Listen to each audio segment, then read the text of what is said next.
मैं doctor Sanjay Kumar Singh, assistant professor, department of commerce, Ghatshila college, Ghatshila. हम लोग स्ट्रेटेजिक प्लानिंग पे चर्चा कर रहे थे, जिसके अंतर्गत पिछली चर्चा में हम लोगों ने स्ट्रेटेजिक प्लानिंग क्या है, इसके इम्पोर्टेंस क्या है, लिमिटेशंस क्या हैं, स्ट्रेटेजिक प्लानिंग प्रोसेस क्या है, आदि बातों की चर्चा की। कल ही हम लोगों ने इन्वायरमेंटल एनालिसिस एंड डायग्नोसिस की भी चर्चा की है। इस पे हम लोगों ने चर्चा शुरू की है कल। कुछ चीज़ों को हमने कल एक्सप्लेन किया है, बाकी बचे चीज़ों की चर्चा आज हम लोग करेंगे इन्वायरमेंटल एनालिसिस एंड डायग्नोसिस के अंतर्गत।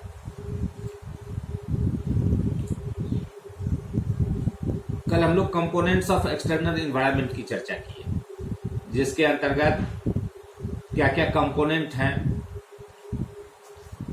वो हम लोग देखे थे, जिसमें economic environment, socio legal, political legal environment, socio cultural and demographic environment,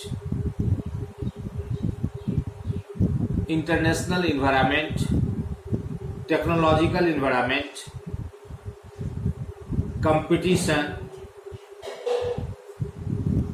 इन शीर्षकों के अंतर्गत हम इसकी चर्चा करेंगे, जिसमें से कल हम लोगों ने इकोनॉमिक एनवायरनमेंट की चर्चा कर ली है। आज हम लोग पॉलिटिकल लीगल एनवायरनमेंट की चर्चा से शुरू करेंगे।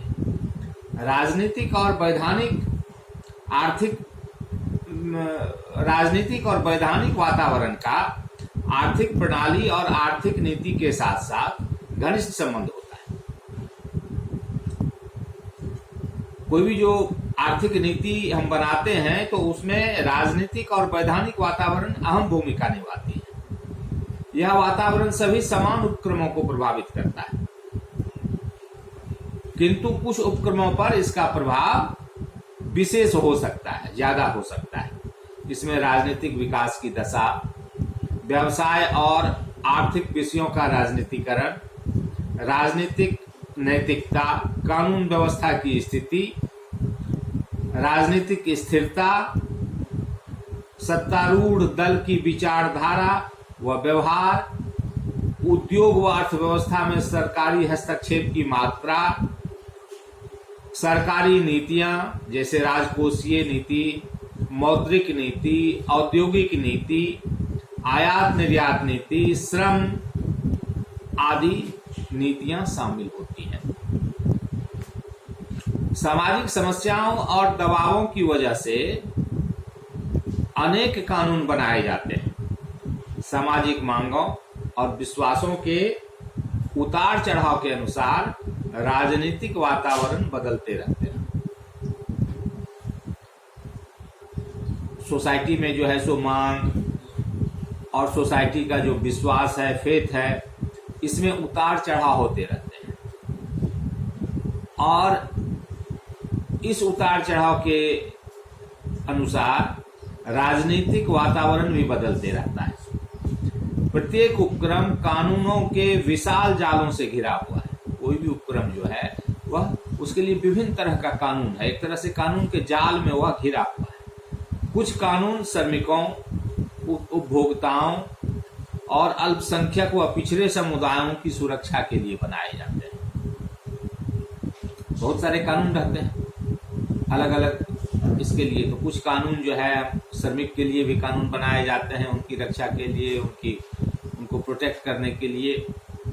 उपभोक्ताओं के लिए कानून बनाए जाते हैं, कंज्यूमर्स प्रोटेक्शन एक्ट आपके यहाँ ये कानून है। अल्पसंख्यक व पिछड़े समुदाय के लिए भी कानून, उनकी सुरक्षा के लिए, उनको प्रोटेक्ट करने के लिए कानून बनाए जाते हैं। कारखाने में काम करने वाले मजदूरों, बाल मजदूरों, महिला मजदूरों के लिए भी कानून बनते हैं।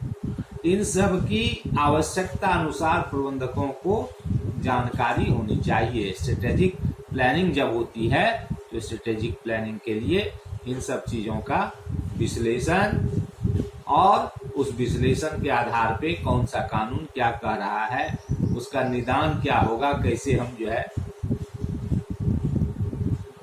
उस कानून के तहत हम काम करेंगे, उसके लिए हमारी क्या स्ट्रेटेजी होगी, ये करना पड़ता है। सामान्यतया पॉलिटिकल लीगल इन्वायरमेंट के अंतर्गत निम्न बातें आती हैं, निम्न घटक आती हैं जिसका विश्लेषण करना आवश्यक होता है। पहला, जो अभी हम बताए थे वही सब चीजों को यहाँ पर पॉइंट वाइज हम फिर से बता रहे हैं। देश में राजनीतिक प्रणाली, पॉलिटिकल सिस्टम क्या है आपके देश में, या जहाँ पे वो उपक्रम खोला जाएगा या चल रहा है वहां पर पॉलिटिकल सिस्टम क्या है, पॉलिटिकल स्टेबिलिटी का स्तर क्या है, लेवल क्या है। तुरंत तुरंत सरकारें तो नहीं बदल रही हैं, तुरंत तुरंत सरकारें बदलने से नई नई जो सरकार आती है वो अपनी नीतियों को थोपता है। तो एक पॉलिटिकल स्थिरता होनी चाहिए, स्टेबिलिटी होनी चाहिए। और अगर नहीं है तो फिर व्यवसाय करने वाले तो उनको तो हर हाल में व्यवसाय करना है, तो फिर उसके लिए एक अलग तरह की स्ट्रेटेजिक प्लानिंग होगी। देश का रक्षा बजट क्या है, डिफेंस बजट क्या है,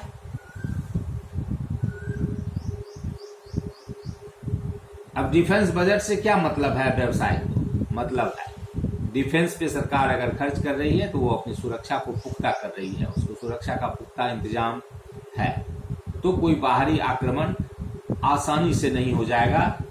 देश उसके लिए समर्थ है उसको रखने के लिए, और जिससे कि व्यावसायिक वातावरण में कोई फर्क नहीं पड़ता है।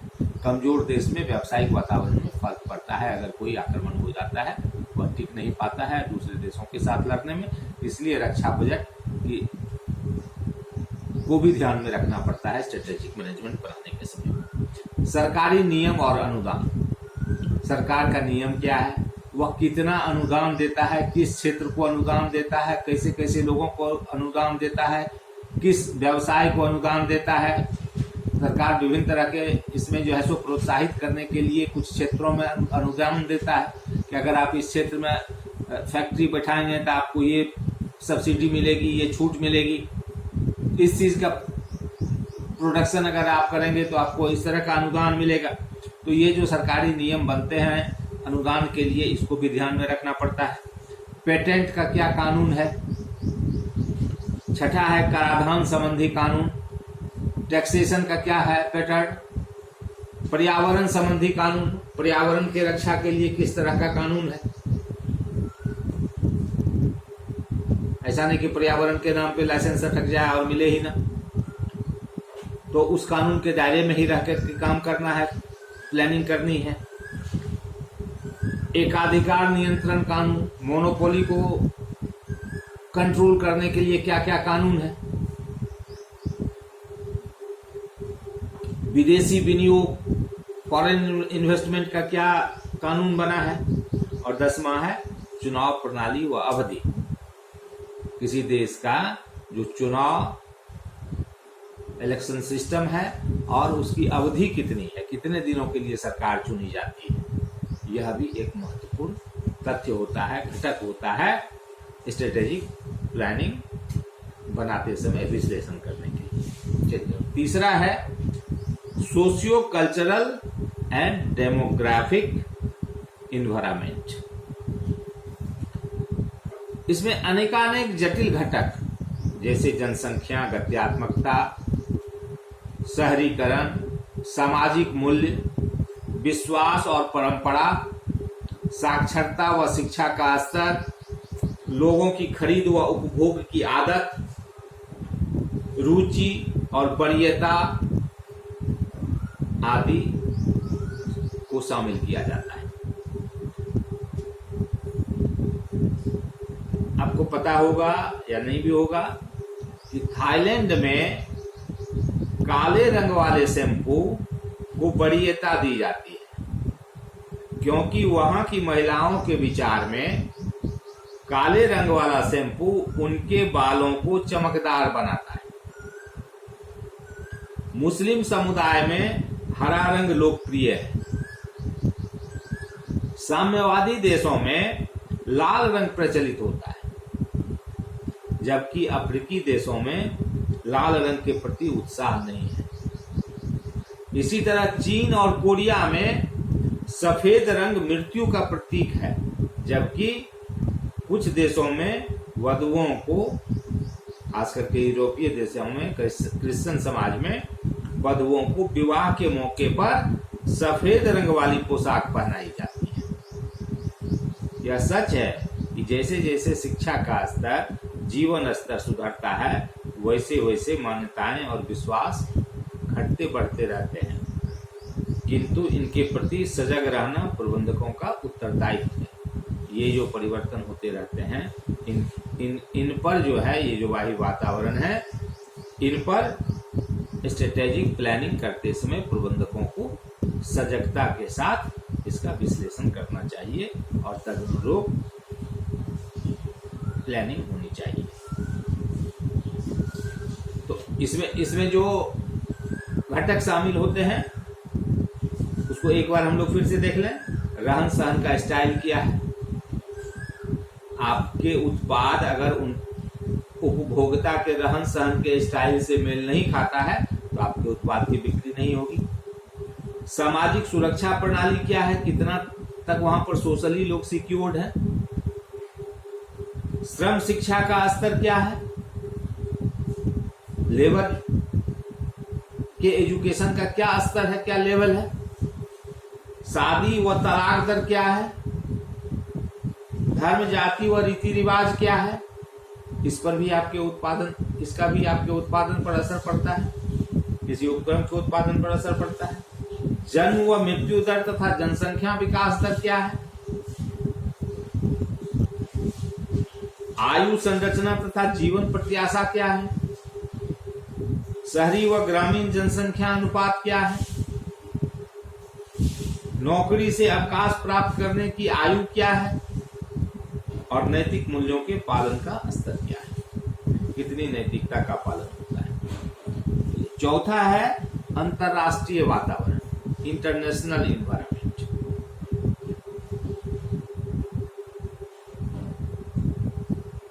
कुछ व्यावसायिक उपक्रमों के लिए अंतरराष्ट्रीय वातावरण भी काफी महत्व रखता है, विशेषकर आयात निर्यात उद्योग के लिए इसका विशेष महत्व होता है। इसके अतिरिक्त प्रमुख अंतरराष्ट्रीय घटनाक्रम दूसरी अर्थव्यवस्थाओं को भी प्रभावित करते हैं। जैसे कहीं के मंदी का असर कहीं दूसरी अर्थव्यवस्था को भी प्रभावित करता है। चीन का कोरोना वायरस अभी पूरे विश्व को प्रभावित कर रहा है। पूरे विश्व की इकोनॉमी अभी ठप है। इसी तरह से तीसा की मंदी का असर अमेरिका की अर्थव्यवस्था के साथ साथ कई दूसरे देशों की अर्थव्यवस्था पर भी पड़ा था। पेट्रोलियम तेल की कीमतों में कई अर्थव्यवस्थाएं गंभीर रूप से प्रभावित रहती हैं।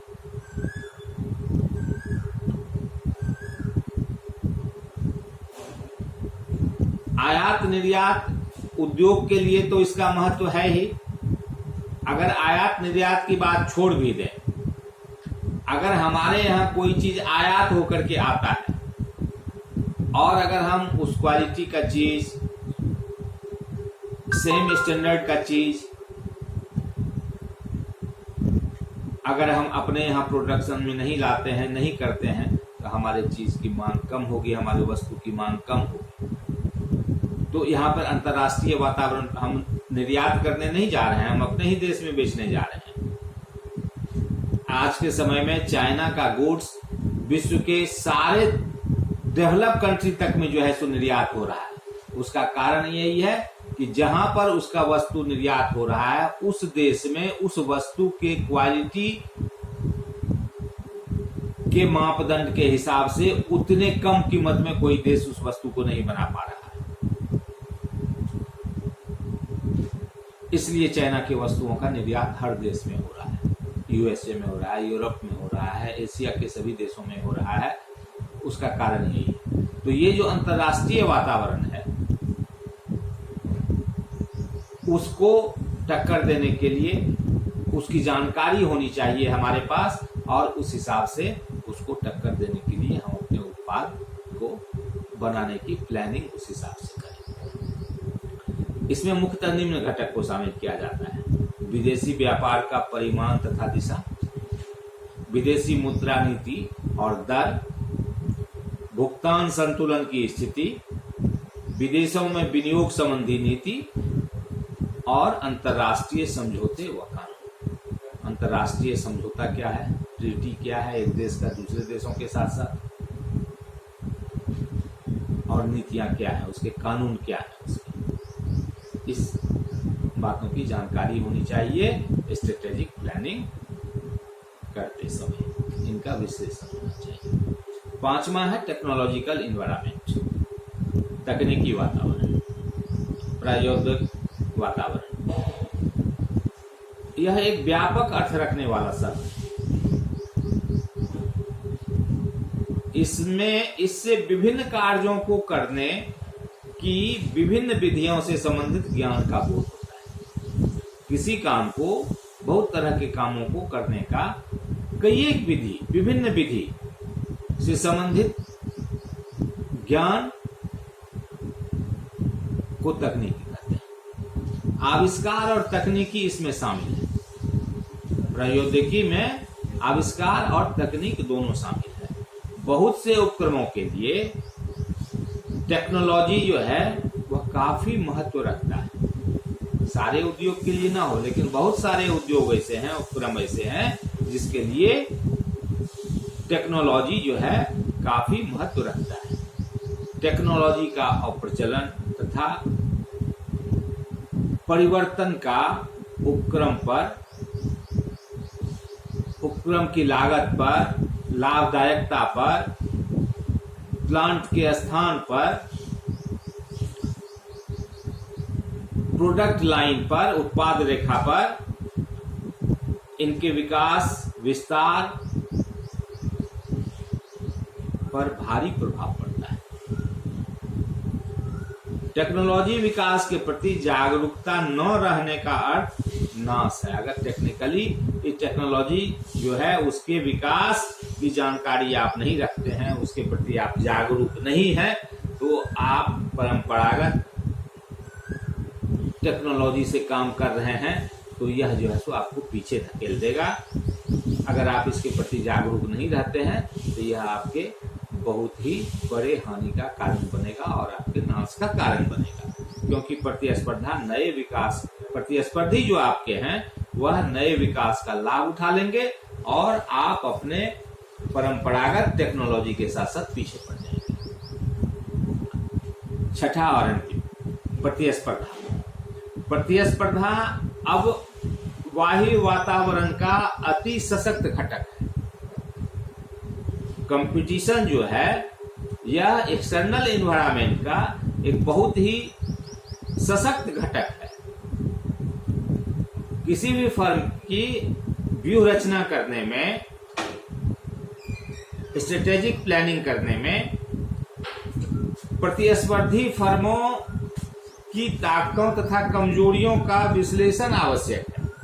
कि हमारा जो कॉम्पिटिटिव फर्म है, जो हमसे कंपटीशन रखता है या हम जिससे कंपटीशन करने जा रहे हैं, उसकी ताकतें क्या हैं, उसकी कमजोरियां क्या हैं, इसकी जानकारी रखना और इसका विश्लेषण करना बहुत ही आवश्यक होता है। इसलिए विभिन्न घटकों में ये कंपटीशन का जो घटक है, कंपोनेंट है, यह भी एक अहम भूमिका निभाता है और इसकी जानकारी रखना, इसका विश्लेषण रखना और उस आधार पर अपनी स्ट्रेटेजिक प्लानिंग करना सफलता की ओर अग्रसर करता है। अब वायु वातावरण के साथ साथ हम लोग आंतरिक वातावरण, एनवायरमेंटल एनालिसिस एंड डायग्नोसिस के संदर्भ में हमने अभी तक वायु वातावरण का विश्लेषण किया, इसकी चर्चा की। अब इसके अंतर्गत आता है आंतरिक वातावरण। आंतरिक वातावरण का अर्थ क्या होता है? आंतरिक वातावरण एक कंपनी का उन आंतरिक संसाधनों तथा परंपरागत कार्यात्मक क्षेत्रों से बनता है जिनके द्वारा कंपनी में कार्य संचालन होता है। उसका जो आंतरिक संसाधन है, इंटरनल रिसोर्सेस है, तथा जो उसका ट्रेडिशनल फंक्शनल एरिया है, इससे जो है उसका आंतरिक वातावरण बनता है। इसमें कंपनी की संगठन संरचना, मूल्य एवं परंपराएं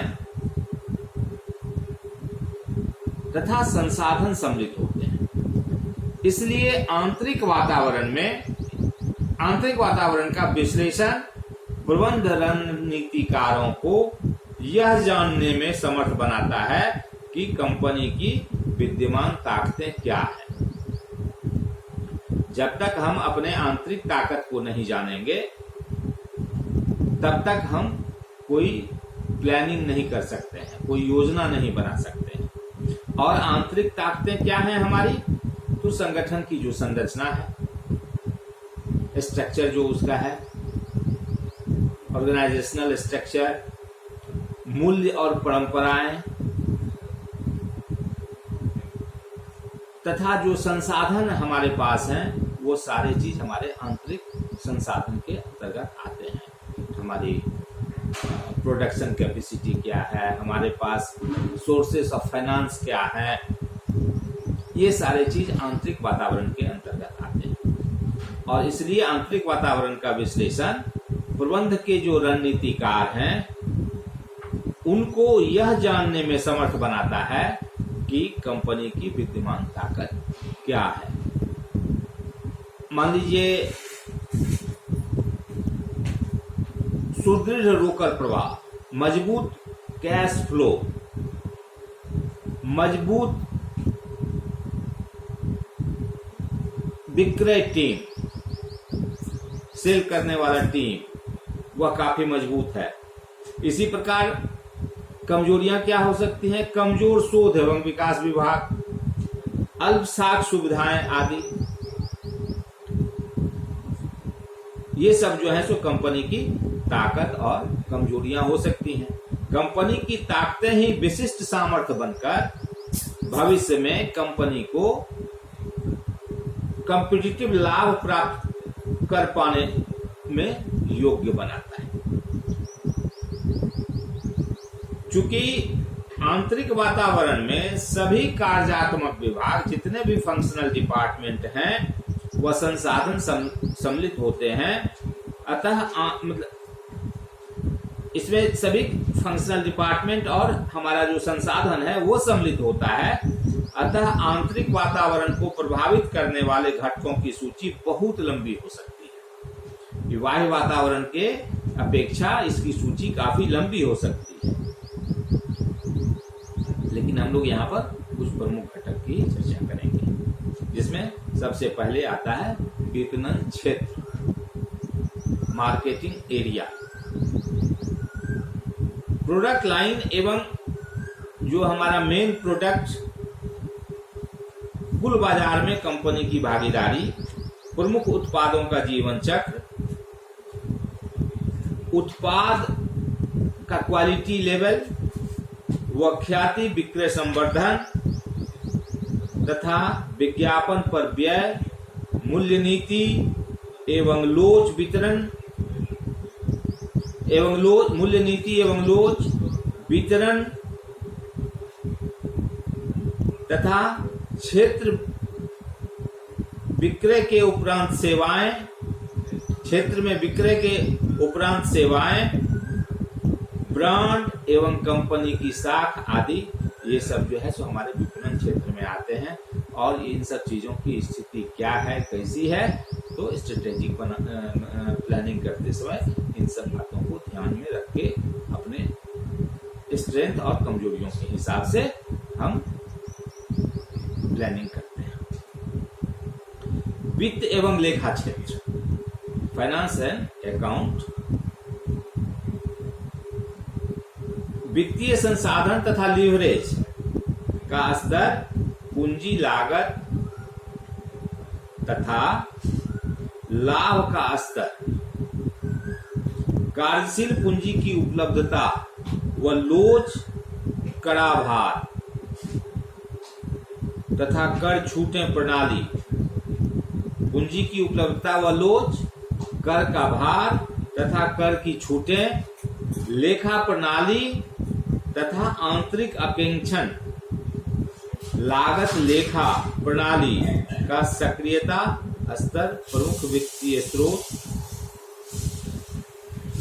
अल्प एवं दीर्घकालीन जो ये हमारे वित्तीय स्रोत हैं, ये सब चीजें महत्वपूर्ण घटक के रूप में आंतरिक वातावरण के विश्लेषण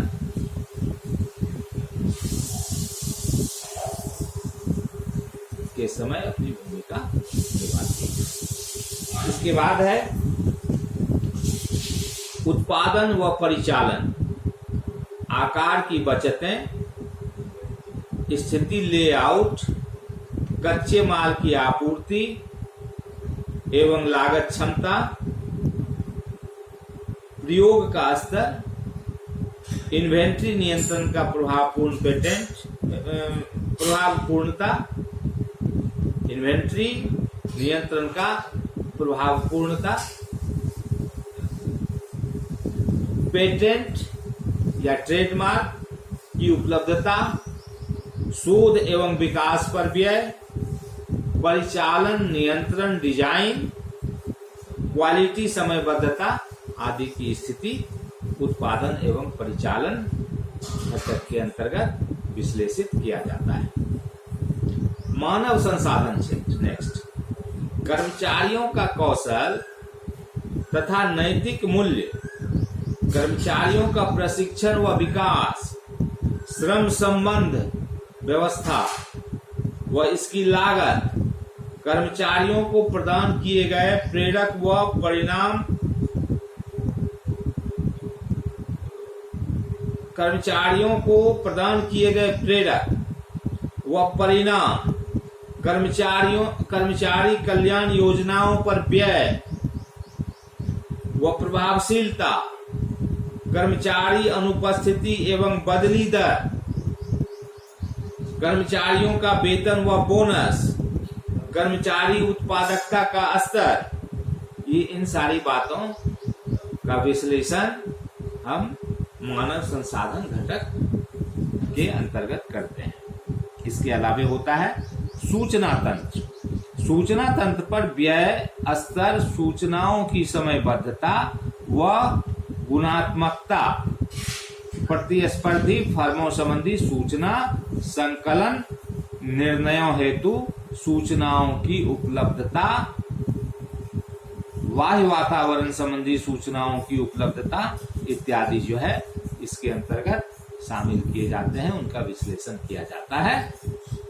ये घटक हैं जो हमारे आंतरिक वातावरण को प्रभावित करते हैं। इनकी पर्याप्तता, इनकी उपलब्धता हमारे आंतरिक वातावरण को प्रभावित कर सकता है। इसलिए इसका विश्लेषण करना जो है स्ट्रेटेजिक प्लानिंग के समय आवश्यक हो जाता है, तभी कोई निदान मिल सकता है। संगठन संरचना की उपयुक्तता, संदेश वाहन प्रक्रिया की तीव्रता, हमारा जो संगठन का संरचना है, स्ट्रक्चर है, वह उपयुक्त है अथवा नहीं है। कम्युनिकेशन, संदेश वाहन की प्रक्रिया जो है वह तीव्र है या नहीं है। सुगमता, संगठन के मूल्यों का अनुपालन हो रहा है या नहीं हो रहा है। सर्वोच्च प्रबंध कौशल है या नहीं है। एवं सामर्थ्य, रणनीतिक नियोजन एवं प्रबंध व्यवस्था, सामाजिक दायित्व तथा निगम प्रशासन का स्तर क्या है, इसकी विवेचना, इसका विश्लेषण ये हम लोग आंतरिक वातावरण के अंतर्गत करते हैं। अब वातावरण विश्लेषण का क्या महत्व होता है, क्यों हम वातावरण विश्लेषण को करते हैं। वायु वातावरण में कंपनी के लिए, पहले हम वायु वातावरण की बात करते हैं। वायु वातावरण में कंपनी के लिए सुअवसर तथा खतरे विद्यमान रहते हैं। बाहरी जो वातावरण है उसमें किसी भी कंपनी के लिए, किसी भी उपक्रम के लिए अगर अपॉर्चुनिटी होता है तो थ्रेट भी होता है, खतरा भी होता है, दोनों विद्यमान रहता है। जबकि आंतरिक वातावरण में कंपनी की ताकतें तथा कमजोरियां निहित होती हैं। इंटरनल जो हमारा एनवायरनमेंट है उसमें हमारी ताकत और कमजोरी दोनों निहित होती है। दोनों ही प्रकार के वातावरण का विश्लेषण करना एक कंपनी के लिए रणनीतिक दृष्टि से महत्वपूर्ण होता है।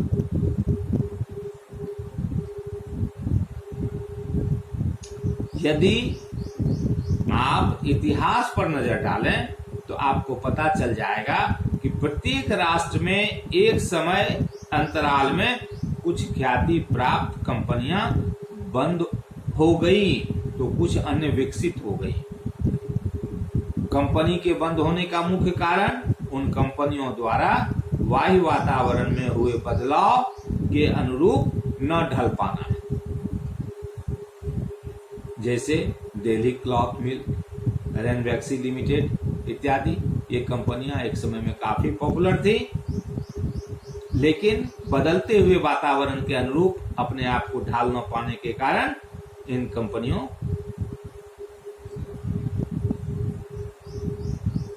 की स्थिति खराब होती चली गई।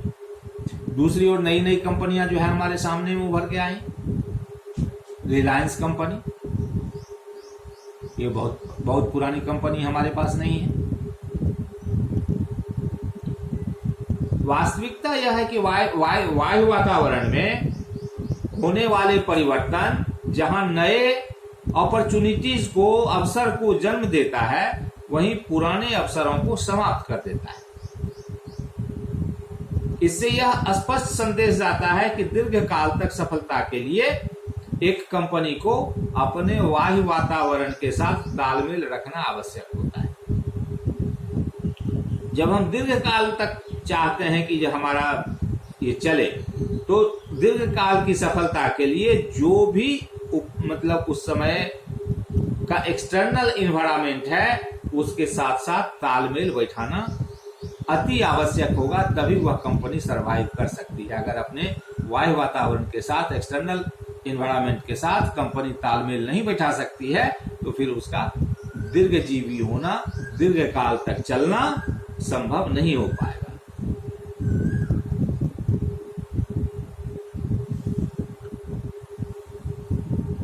आगे के वर्षों में सभी प्रकार के संगठनों के लिए बाह्य वातावरण की अनिश्चितताएं और बढ़ेंगी, चूंकि वैश्वीकरण का युग है।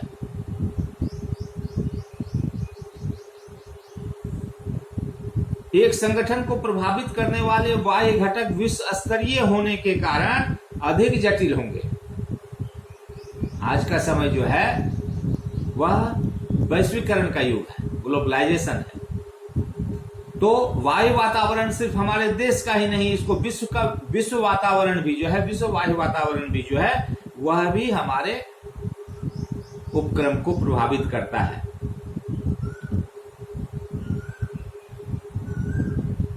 दूसरे शब्दों में हमारे जो बाह्य घटक हैं, वातावरण के जो घटक हैं, वह विश्व स्तरीय होने के कारण हमारे लिए और अधिक जटिल हो जाते हैं।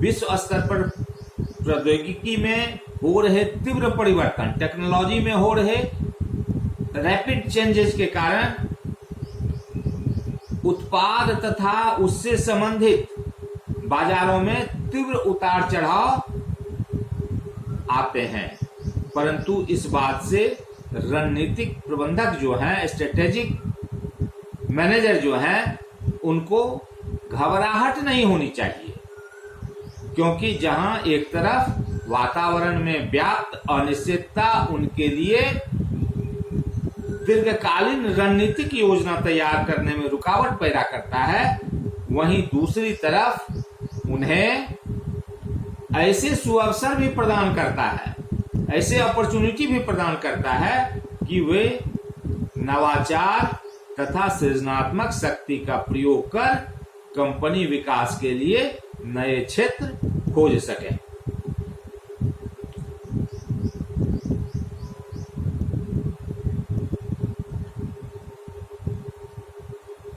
एक कंपनी की प्रतिस्पर्धी स्थिति जो है, कॉम्पिटिटिव लाभ की स्थिति में आने के लिए मात्र वायु वातावरण का विश्लेषण, जिसमें अपॉर्चुनिटीज और थ्रेट का आभास होता है, यही पर्याप्त नहीं है, बल्कि उसे आंतरिक वातावरण का विश्लेषण कर अपनी ताकतों व कमजोरियों का भी पता लगाना होगा, जिससे कि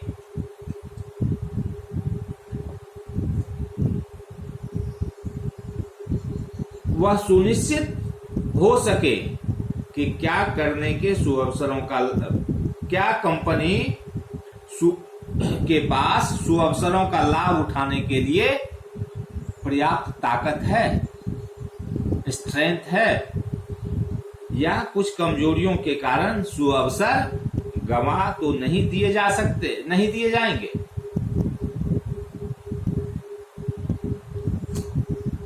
तो जब सिर्फ इसका मतलब हुआ कि सिर्फ बाह्य वातावरण ही नहीं, आंतरिक वातावरण का भी अपना एक अलग महत्व होता है।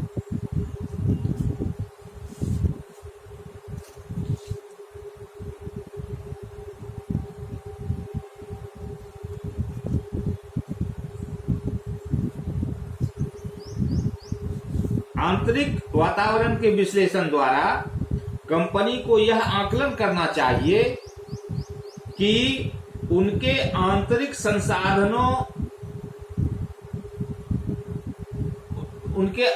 संसाधन जो उसकी ताकत तथा कमजोरियों के निर्धारक हैं कि वस्तु स्थिति क्या है, उसकी स्थिति क्या है।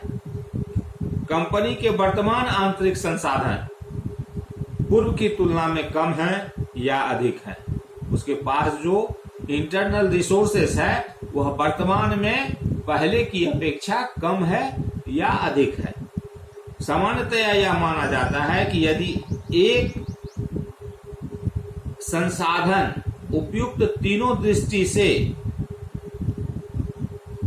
अधिकता को इंगित करता है, तो वह रणनीतिक ताकत है और रणनीतिक निर्णयों में सम्मिलित किया जा सकता है। अब हम लोग टेक्निक्स ऑफ स्ट्रेटेजीज की चर्चा करेंगे कि हमारे पास जो हम स्ट्रेटेजी बनाते हैं उसके लिए हमारे पास टेक्निक्स क्या होते हैं, कैसे हम किसी चीज को विश्लेषित करते हैं, कौन सा टेक्निक यूज करते हैं। तो एक कंपनी या व्यावसायिक इकाई के वातावरण विश्लेषण व उसके निदान के आधार पर रणनीतियों की रचना की जाती है, स्ट्रेटेजी की रचना की जाती है।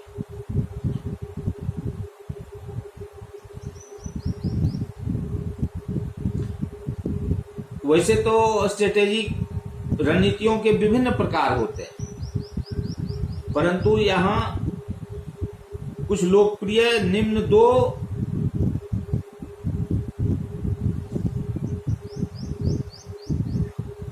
हम लोगों को जो जानना है इस सिलेबस के हिसाब से, हम लोगों को SWOT, SWOT, SWOT, उसी को हम लोग TOWS भी बोलते हैं या WOTS मैट्रिक्स भी बोलते हैं, इसके बारे में जानना हम लोगों को आवश्यक है।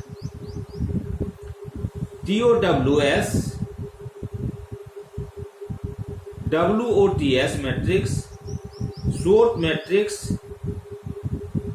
ये सारा जो है सो SWOT का ही दूसरा नाम है, ये सभी एक ही है। यह मैट्रिक्स यह बताती है कि वायु वातावरण में उत्पन्न शुभ अवसरों, अपॉर्चुनिटी व थ्रेट्स का आंतरिक वातावरण से पोषित ताकतों व कमजोरियों से मिलान कर किस प्रकार 4 वैकल्पिक नीतियां बनाई जा सकती हैं जो कंपनी के लिए उपयोगी रहेंगी। TOWS मैट्रिक्स निर्माण हेतु निम्न स्टेप्स लेने पड़ते हैं। पहला, तो सबसे पहले इसमें हम 4 खाना बनाते हैं, 4 ब्लॉक्स होते हैं।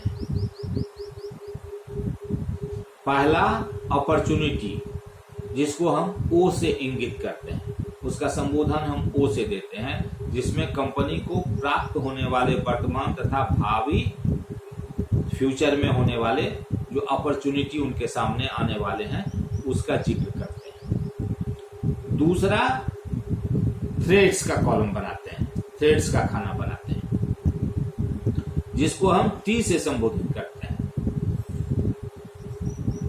जिसमें कंपनी के विरुद्ध वर्तमान और भविष्य में पैदा हो सकने वाले ताकतों की चर्चा करते हैं, उसका जिक्र किया जाता है। तीसरा होता है स्ट्रेंथ,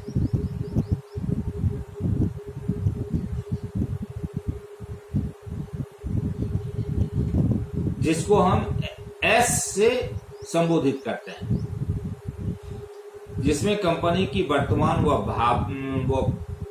भविष्य में जो उसका प्रमुख ताकत है उसका जिक्र किया जाता है। और चौथा खाना होता है वीकनेस वाला, जिसको हम W से संबोधित करते हैं, और इसमें कंपनी की वर्तमान एवं भविष्य की विशिष्ट कमजोरियों का जिक्र किया जाता है। अब कंपनी के लिए चारों खाने में उल्लिखित घटक के मिलान द्वारा निम्न 4 प्रकार की संभावित रणनीतियों की रचना की जाती है। अलग अलग जो है सो जब ये चारों खाने में जब हम सारे जो कंपनी की जो स्थिति है उसका अपॉर्चुनिटी क्या क्या है कंपनी के पास, थ्रेड्स क्या क्या है कंपनी के पास, स्ट्रेंथ क्या है कंपनी के पास, और वीकनेस क्या है कंपनी को, तो जब इस चारों को हम उल्लेखित कर लेते हैं, नोट डाउन कर लेते हैं, इसका विश्लेषण कर लेते हैं, उसके बाद हम स्ट्रेटेजी निर्माण की ओर बढ़ते हैं। उसमें जो है हम सबसे पहले क्या करते हैं, ये चारों खाने जब हमारे सामने आ जाते हैं, सभी बातें स्पष्ट हो जाती हैं कि हमारे पास अपॉर्चुनिटीज क्या क्या अभी मौजूद हैं और भविष्य में क्या क्या अपॉर्चुनिटी मिल सकती है कंपनी को, उपक्रम को। अभी जो है सो हमारे पास थ्रेड्स क्या है, खतरा क्या है, और भविष्य में क्या खतरा हो सकता है। ताकत क्या है मेरे पास अभी, भविष्य में क्या ताकत हो सकता है। उसी तरह से कमजोरी क्या क्या है मेरी, और भविष्य में मेरी और क्या क्या कमजोरियां हो सकती हैं। बहुत तरह की कमजोरियां हो सकती हैं, उसकी चर्चा हम लोग आगे करेंगे। अब ये जब चारों का मिलान कर लेते हैं तो इससे जो है हम 4 प्रकार की संभावित स्ट्रेटेजी की रचना कर सकते हैं। SO रणनीति जो कंपनी की ताकत व अवसरों का मिलान करेगी। SO मतलब स्ट्रेंथ और अपॉर्चुनिटी, ये दोनों मिलकर के कंपनी के ताकत व अपॉर्चुनिटी का मिलान करेगी। ST स्ट्रेंथ और थ्रेट, यह मिलकर के जो है ये दोनों ताकत व खतरों का मिलान करेगी। उसके बाद होगा WO वीकनेस और अपॉर्चुनिटी, ये मिलकर के कंपनी की कमजोरियों व अवसरों का मिलान करेगी। और लास्ट में WT रणनीति, WT मतलब वीकनेस एंड थ्रेट्स, जो कंपनी की कमजोरी तथा खतरों का मिलान करेगी। अब हम आपके सामने कुछ एग्जाम्पल्स रखते हैं। जैसे मान लीजिए एक पहला कि सुदृढ़ वित्तीय स्थिति, मजबूत फाइनेंशियल पोजीशन, यह स्ट्रेंथ हो गया। ये हमारा फाइनेंशियल पोजीशन काफी मजबूत है, सुदृढ़ है। उसके साथ साथ हम मिलान करते हैं SO, पहला जो हम बताए हैं SO स्ट्रेंथ और अपॉर्चुनिटी। उसके साथ साथ जो है हमारे सामने में अपरिपक्व विदेशी बाजार है। तो यह हमारे लिए, हमारे पास सुदृढ़ वित्तीय स्थिति है और बाजार जो है, विदेशी बाजार जो है वह अपरिपक्व है। तो ये जो है सो स्ट्रेंथ बता रहा है कि हमारे पास सुदृढ़ वित्तीय स्थिति है, और अपॉर्चुनिटी है हमारे पास क्या कि विदेशी बाजार और परिपक्व है, वहां पर काफी संभावनाएं हैं। तो इसको जब हम मिलाते हैं तो ताकत, सुअवसर, स्ट्रेंथ और अपॉर्चुनिटी के मिलान द्वारा हमको बाजार विकास रणनीति को जन्म देना होगा। हमारे पास चूंकि वित्तीय स्थिति सुदृढ़ है और सामने बाजार जो है वह मेच्योर्ड नहीं है, इमेच्योर्ड बाजार है, तो वहां पर आप जो है सो अपने प्रोडक्ट को आसानी से लेकर के जा सकते हैं। तो यह जो आपका स्ट्रेंथ है और जो अपॉर्चुनिटी है आपको आपके पास, यह आपको आपका ताकत और सुअवसर मिल करके, स्ट्रेंथ और अपॉर्चुनिटी मिल करके बाजार विकास रणनीति को जन्म दे सकती है। दूसरा उदाहरण, सुदृढ़ वितरण प्रणाली।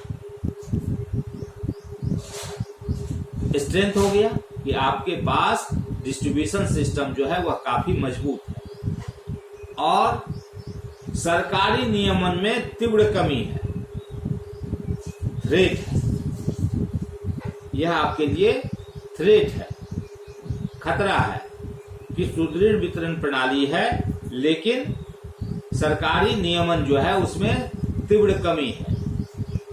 तो क्या होगा कि ताकत के प्रयोग द्वारा खतरों से बचाव की रणनीति को जन्म देगी।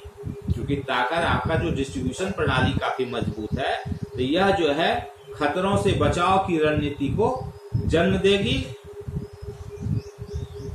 जैसे मान लीजिए विविधीकरण की दिशा में प्रयास कर बढ़ती हुई प्रतिस्पर्धा से बचाव कर सकेगी। ये जो आपका स्ट्रेंथ है, यह आपके इस थ्रेट को अपने ताकत के द्वारा, स्ट्रेंथ के द्वारा जो है इस थ्रेट को से बचाव की रणनीति बनाना होगा। जैसे विविधीकरण की दिशा में, डाइवर्सिफिकेशन की दिशा में प्रयास कर बढ़ती हुई प्रतिस्पर्धा से बचाव किया जा सकता है। तीसरी स्थिति हो सकती है क्या कि तकनीकी विशेषता का अभाव है, वीकनेस है आपके पास, या वीकनेस हो गया आपके पास कि तकनीकी विशेषता की कमी है। और दूसरी ओर अपॉर्चुनिटी क्या है कि कंप्यूटर सेवाओं की मांग में वृद्धि हो रही है। तो यह वीकनेस है और सामने अपॉर्चुनिटी रखी हुई है। हम कमजोर हैं कि हमारे पास तकनीकी विशेषता का अभाव है, लेकिन अपॉर्चुनिटी सामने में रखी हुई है कि हम मांग में, कंप्यूटर सेवाओं की मांग में काफी वृद्धि है। इसके लिए स्ट्रेटेजी कैसे होगा? कमजोरी दूर कर सुअवसर का लाभ उठाने के लिए किसी उच्च तकनीकी वाली फर्म का अधिग्रहण जैसी नीति अपनानी होगी। क्योंकि हमारी वित्तीय स्थिति सुदृढ़ है, स्ट्रेंथ है हमारे पास, और कमजोरी है कि हमारे पास तकनीकी विशेषता का अभाव है, लेकिन अपॉर्चुनिटी है कि कंप्यूटर सेवाओं की मांग में वृद्धि हो रही है। तो ये जो थ्रेट, हमारी वीकनेस है हमारा, और ये जो अपॉर्चुनिटी हमारे सामने में रखा हुआ है, तो हम इस अपने वीकनेस को दूर करने के लिए अपने स्ट्रेंथ को तलाशेंगे। और हमारे पास चूंकि वित्तीय स्थिति सुदृढ़ है, इसलिए हम किसी उच्च तकनीकी वाली फर्म का अधिग्रहण कर लेंगे और इस तरह की रणनीति को अपनाएंगे। चौथा, निम्न उत्पाद क्वालिटी।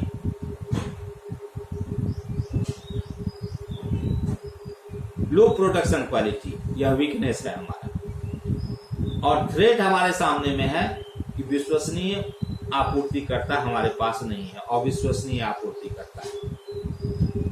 ऐसी स्थिति में कमजोरी को दूर करने तथा खतरे से बचने हेतु बैकवर्ड इंटीग्रेशन की रणनीति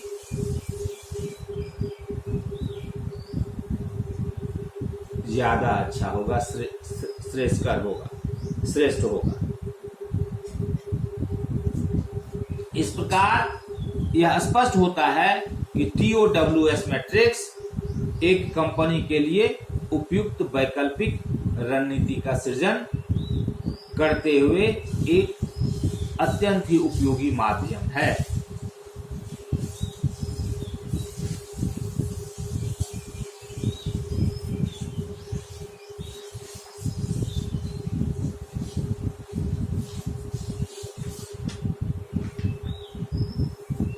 थैंक यू।